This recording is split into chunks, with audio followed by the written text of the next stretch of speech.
Welcome to Station 2. You are in part 1 of your microscope storage questions, Introduction to the Microscope. You will be doing the entirety of page 1 in part 1. So what you're going to do is you're going to watch this beautiful video with me and answer the microscope questions. You can pause and rewind as needed. Mention to your neighbors if you need your own personal electronic device at this time so that you can follow along and so that everybody has a chance to get their own personal electronic device. Now, at this station, you are not touching the microscopes. You are looking at them and observing them, how they are stored. You will even measure them at one point. That is A-okay. But you are not manipulating them. If you need help moving them in a certain way, or you're scared it's about to fall off the ledge or something, get Miss Fackler immediately. I will be of assistance. I will help you look at it, and I can answer any questions that you may have.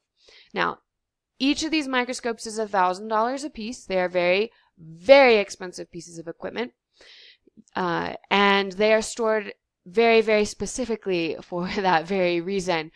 Each thing is done with a purpose. The cord, the angle of the eyepiece, the angle of the lenses, where the stage is placed, where they're placed, the cabinet they're in, all very specific because they are so expensive.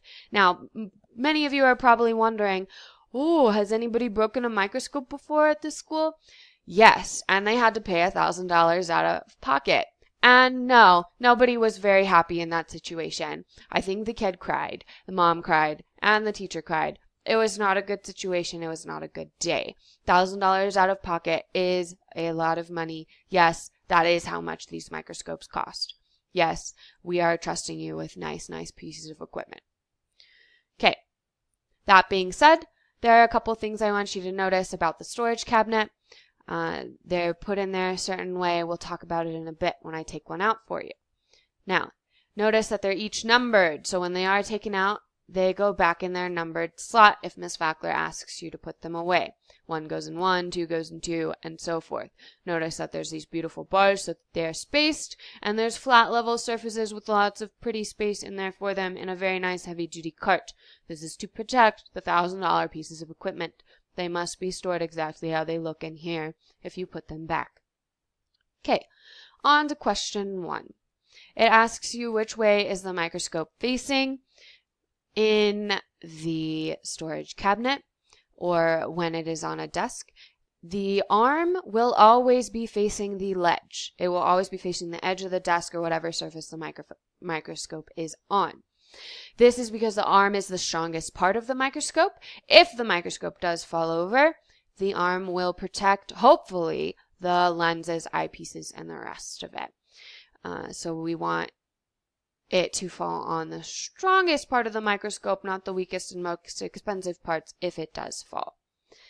Okay, so I just answered 1 for you. You make sure to write on the arm is facing the ledge on A, and then list why it is important on B. Number 2 asks you about the position of the eyepiece. This is the eyepiece. Yes, it does rotate, so you and your neighbors can share and point at different things within what you're looking at in the microscope, and so that you're not butting into the cord every time. It does swivel this way, and in fact, most people look at it with it this way so that they can adjust things on the stage. But when it is in storage, it goes this way because, see, it has space in between it and the arm can protect it. Whereas if it's this way, it sticks out from the base and gets smashed to smithereens. It's also looser and will swivel around and smash to pieces. We don't want to break the $1,000 piece of equipment, so please store it the proper way with the eyepiece positioned above the arm of the microscope, above the arm of the microscope.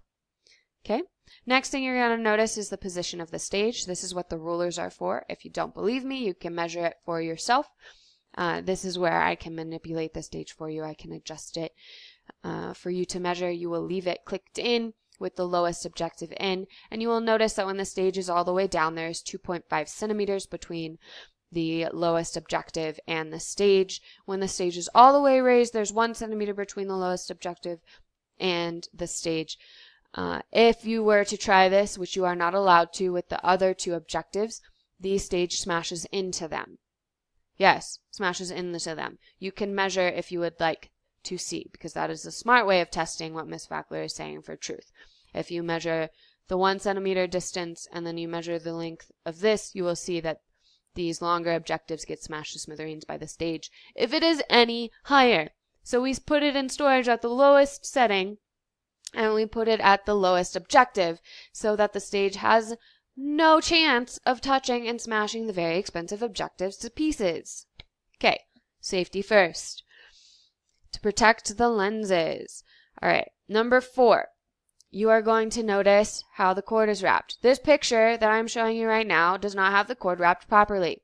It should be wrapped tightly, T-I-G-H-T-L-Y, tightly around this beautiful thing. Not so tightly that you rip it out and we have to have electrical work done on the microscope, but tightly enough that it is not going to trip anybody. That stuff's not going to happen. The reason we have the desks in our classroom that we do is so that people don't trip over these cords. For this very, very reason. We don't want a child to go flying, and we don't want $1,000 pieces of equipment that child is going to have to pay for going flying, because that's just a very unhappy day. So we wrap the cords very nicely and tightly. Okay? No accidents. Last thing, last question. Number 5. The red objective. The lowest objective is what is put on for storage. You do other things like adjust everything back, close the diaphragm, but you will always, always, always, always, always have the red objective on, like we talked about with the stage, so that it's not smashed into smithereens. Yes, you want it clicked into place so it doesn't swivel around. This is, again, for protection of the lenses. Now, the last thing I'm going to tell you is how to carry the microscope. Do not carry it like this guy. There are so many things wrong in this picture. He has the highest objective on. He left the eyepiece loose and maladjusted. He left the cord loose. The stage is raised all the way. This is wrong in so many ways. This microscope is so damaged right now. It makes Miss Fackler sad, and she'll never let you use a microscope again. In her classroom, you will have to instead do an alternative assignment every time we use microscopes. No fun for anybody. Carry it like these two beautiful ladies are carrying it. See how they have one arm on the base and one arm on the arm so that they are super supported. They look so interested in this, but look at them not costing themselves $1,000. This is how you should carry a microscope. Any other questions? Pause, rewind the video. Do what you got to do. Answer the questions. Yes, you should use complete sentences.